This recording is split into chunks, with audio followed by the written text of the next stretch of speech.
Hola amigos, hello. We are here closing the month of the Women's Month, but we never close it because it's continuous. We started with Damary Bonilla Rodriguez, Dr. Damary Bonilla Rodriguez, and we're going to finish it with her. And the first interview was in Spanish, but we want to expand your amazing story to other people. So this one will be in English. Hello, Damary, how are you? Hi, I'm well. Thank you for having me. Thanks for Yes, having me in Spanish as well. thank you so much. That's the advantage of being bilingual, and I love that. Yes. Damari, I once when I did the interview with you in Spanish, we were talking about you were saying I turned a negative statistic to a positive one, and I love that. And I would like you to tell us what do you mean by that. With that, you can tell us your story. What was the negative statistic, and how did you turn it to a positive one? I love that you pick out things that stand out to you and turn them into conversations to impact the community and impact others. Because when we hear the stories of people that we think are doing well or are succeeding in some ways, it inspires us because we realize that it wasn't easy to get there, that they faced challenges. Maybe they're still facing challenges that are similar to challenges we might be facing. And it makes us feel like we can also accomplish things, right? And I say that I was born a negative statistic because I was born to a teen mother. My mother was 19 years old when I was born. She went home to live with my grandparents, right, as a single parent, young single parent, in the housing projects in New York City, right, where we know as the ghetto. And she graduated high school. My grandparents only went to first grade and third grade. And so she didn't have the formal accomplishments, and neither did my grandparents. So I was going to a home where there were all of these negative statistics. The first one and the biggest one being born to a teen mother, because the research shows that when you're born to teenage parents, you are supposed to be low income and poor. You're supposed to not access education formally, right? You have all of these negative outcomes that come from that one negative statistic. But what I realized from early on was that I love to learn, and I call myself a lifelong learner. And I know you're like this as well because we learn from each other, right? As colleagues, as community leaders, and we collaborate so that each of us is learning and growing. And that learning became my positive statistic. I was able to access formal education, higher education, to earn a bachelor's degree, a master's degree, a special certification, and then a doctorate, becoming one of less than 4% of Latina women in the country who has a doctoral degree. And there are 12 million Latinas in the country, right? That's a big deal. But it was through the opportunity to learn that I was able to do that. And how did your mother or your grandparents inspire you? Did they inspire you so that you wouldn't become like another third generation that had just basic elementary education?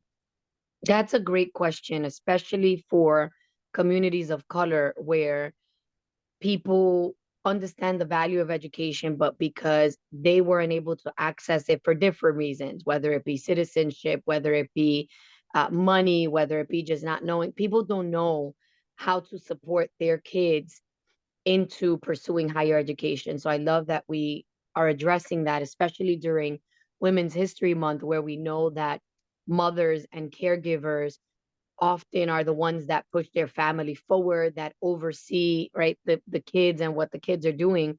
And so one of the things that I did was I looked for adults that I could connect with and access information from. And that was different than the adults in my family, right? So with mentors, I was able to learn how they succeeded. I was able to learn about programs and information and be able to get support for education.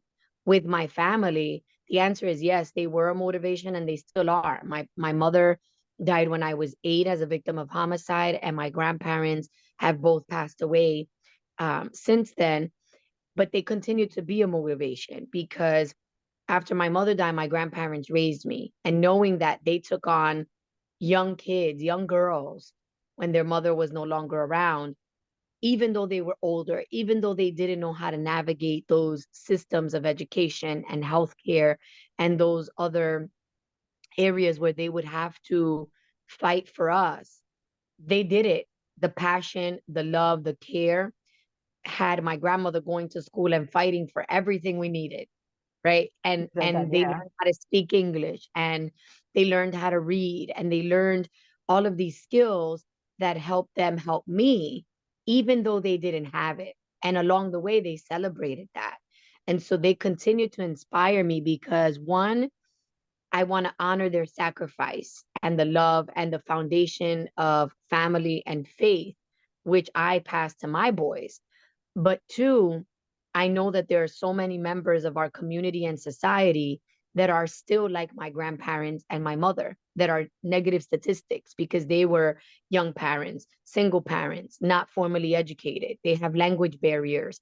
They don't know how to navigate the system. That's why you and I work together so closely, because we Mm. care about people and the community, and we want to help them, and we can help them because we understand the struggles and we connect to those. That's true. And somebody told me that they came from the Eastern Europe and also Asians, that from a young age, that parents tell them that going to college is a must, that if there's no option of not going to college, of getting a higher education. Do you think that Hispanics are in that way too, or do we need inspiration? Do we need motivation? Or do we just think that, okay, we arrived to America, we can have a home, a car, and that's enough? I would say yes and no. Yes, we are, because I've heard a lot of Latino parents and grandparents saying education is a beautiful thing. You should educate yourself, right? But I don't know that they fully understand what that means, right? Because once somebody graduates high school and the family celebrates, that's exciting. That's it. They may not know, right? They may not know what's next. And that happened to me when I went to college. It was a big deal. My grandparents didn't understand it. My family didn't understand it. And then when I finished my bachelor's degree and I was pursuing a master's degree, people didn't understand it. Not just my grandparents, but other relatives, Why do you even need it, younger. right? Why do you need Right. that? Help the And as I family. went, exactly. And as I went along, I could teach them the value of accessing higher education and what it meant in terms of being a voice for others, in terms of building credibility in a world where women of color, Latina women, do not automatically have a voice and representation, and we have to fight for it. And you need the credentials and the degrees and all of the things we work hard for. So I feel like yes and no. A lot of Latino families that come to the United States do feel like they're successful if they have an apartment and a car and the things that you mentioned, because maybe they didn't have that in their country of origin, right? The other thing is that people don't know where the money for college is going to come from. And we don't talk True. about scholarships, right? So it is like a far-fetched dream to go to college when it costs so much money. So if we don't talk about it early, then we're not going to have this passed down message that college is a must.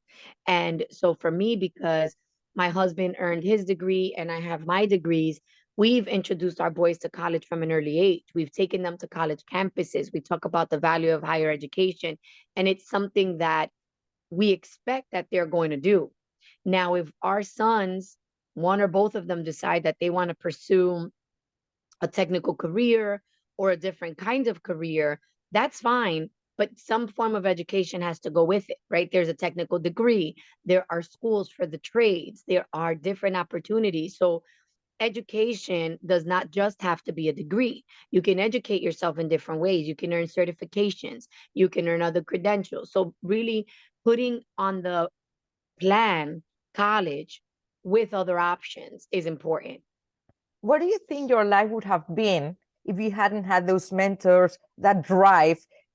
Also within you, the tragedy of losing your mother in such horrific circumstances to get where you are today, a PhD in education. Yeah, I don't doubt that I would be following the research story about me, right? Because many, unfortunately and sadly, many young people in my neighborhood followed that path, right? Some of them, I have other colleagues, Black women who are PhDs as well, and other women of color who are leaders in the church and in different capacities. But then we also have colleagues that we grew up with who stayed in the streets, who ended up in that negative statistic path. Some of them have jobs, some of them have families, and that's good, right? But many of them don't have careers or never thought about and pursued the opportunity. So I love when I see kids that I grew up with that have moved to other states and have homes and, land, because we grew up in the projects where you have 8 apartments on one floor and everybody's on top of each other and there's 20 floors, right? And it's great because you build community, Mm-hmm. but that's not the freedom, right, of home ownership or having land or being able to have this space that is partly yours. I mean, the government still owns it even with taxes after you pay the property, but that there's a level of ownership and freedom. And when I see friends that have grown up and done that, I'm excited, right? It didn't have to be the same path, but if I had not had people to look up to, that's where I would have been following along that path that the research said. If you're born to a teenage mother, if you're born to a single teenage mother, if you're born to for a single teenage mother of color, if you're born to a teenage single mother of color in the ghetto, right? All of those dynamics would have led to poverty, to a job versus a career. I wouldn't have the national network and visibility that I have now that helps not just me grow, but it helps my community, right? Yeah. In terms of the advocacy and the leadership that I do. And you went through all of that, and you are where you are today. You are all those challenges, all those steps that you were talking about. So where are you today, and where are women with you, with education, women of color and women?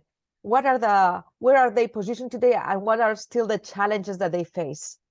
So many great questions wrapped up in one. So where I am today is I say that my most important job is being the mother of 13-year-old twin boys. We know that right now is a difficult time to parent teenagers and that they're dealing with a lot of challenges. But I use that experience for the work that I do in educational equity. So I was the first Hispanic elected to the East Stroudsburg Area School District School Board. And I'm actually finishing my first term right now, 4 years, and running for reelection because we're in a critical time in education where we have to advocate for ensuring that our students are learning history, even the negative things in history, right? Because those are our stories, people of color, Latinos, women, to your question. And so I am in educational equity. I have launched my own consulting firm last year, focusing on training organizations and companies in diversity, equity, and inclusion, because from the onset of the pandemic, we saw many issues emerge that meant that companies started a DEI effort, but didn't really know how to pursue it. Or they needed translation services, but didn't know where to go. That's how you came about pursuing your talents and using that. And so I would say I'm an entrepreneur, I'm an elected and appointed official. I serve on several boards across the country and in my own community, from the ACLU of Pennsylvania, focusing on civil liberties, to the League of Women Voters Pennsylvania Diversity, Equity, and Inclusion Steering Committee, focusing on voter rights and education. And then in terms of women, all of that work relates. Where we are is that women have achieved much more in terms of educational attainment, in terms of career paths, particularly visible roles like politics and heavy leadership roles. However, we still don't see women in visible positions and leadership positions in a representative manner. So women are 51% of the United States population, but women are not 51% of politicians. Women are not 51% of And CEOs, right? income. We're not still there. And there's the gender pay gap, right? We still do not make the same amount as a man in 1 year, even if we have the same credentials or more, even if we have the same experience or more, right? And we always have to work harder to have the same basic acknowledgement and pay that we've had, right? It kind of increases a few cents at a time, but it hasn't reached what we call pay equity. And then women are in a place where they're fighting for their reproductive rights.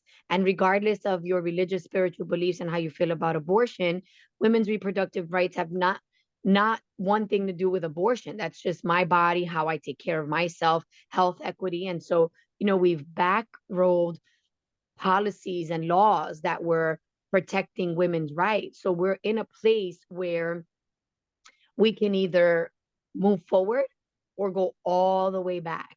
And that's scary. But that means that this Women's History Month, you said in the beginning, it's not just now, it's every day. It's true. But this Women's History Month, we can use it to inspire and motivate and encourage women to keep up the good fight, right? As a Congressman John Lewis used to say, to cause good trouble. And then we can keep our rights and maybe access more rights. Because if we have more women in elected office, then hopefully we're going to have more people protecting those policies and passing legislation to protect us. But there's still work to be done. Thank you, Damary. And just to wrap up now, tell us 3 things to inspire women to go forward, to get out of their shell, to get out of that negative but positive statistic, to fight more for women's rights. 3 things that we can do as women and as men too. I love it. You keep me thinking and on my toes. So one, I would say make sure that you have a good network, right? The opportunities that you and I have to connect helps us partner in terms of opportunities for each other, for the community. You're always very good at that. And so it can be one person, it can be a group of people, it can be an organization, but having the opportunity to engage with other women motivates you. Sometimes you feel down or you feel tired. True. And after that, right, you're inspired. 2, I would say continue pursuing your education, and that does not have to be a college degree. If you don't speak English, is there an English class that you could take nearby? In our community, Northampton Community College does ESL classes. The East Stroudsburg Area School District has a class that they do for parents and guardians in the community. So figure out, what is it that I don't know that I want to know? Do you want to write better? Do you want to write grants? Do you want to learn a new skill? Take a class, take a certification and learn it and do it, right? And then the third thing I would say is get out there in terms of civic engagement. In your house, you're not going to get anything done. You're not going to be part of change, Nada. right? If you want to see change, you are part of that change. So you have to get involved. Make sure you're registered to vote. If you're registered to vote, make sure you go out and vote. If you have a citizenship challenge that doesn't allow you to vote, work for candidates that align with your values. There's always opportunity. You don't have to run for office, but you can push the candidates that align with your values and say, when I help you get there, you make sure you look out for my community. Don't go out there and become a politician and forget us, right? And then you work with them when they're in office.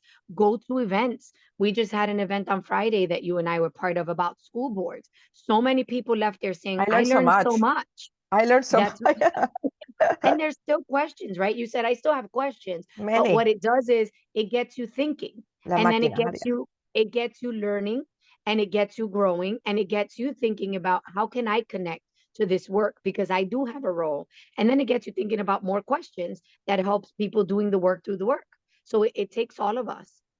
So those are the 3 questions to inspire people. So remember to network, get out of your shell, but start with your church, with whatever you can, but network, right? You will feel better. Second, keep at the education. I think I'm going to start a new course today because you inspired me, right? And 3, advocate for your community. Be part of it in any single way. There's always time. It's not enough to come to this country. We need to be part of it. And to be part of it, those 3 things are a great start. Thank you, Damary. And one thing that we talked in our Spanish interview was always learn something every day before noon, something new, right? Yes, that was a good tip that you shared. Definitely. Thank you so much. Muchas gracias, Damary. You inspired all our Spanish and English speakers, and keep doing the great job that you're doing. Thank you so much. Thank you. You as well. Being the voice for the community is important. So thank you. I honor you this Women's History Month as well.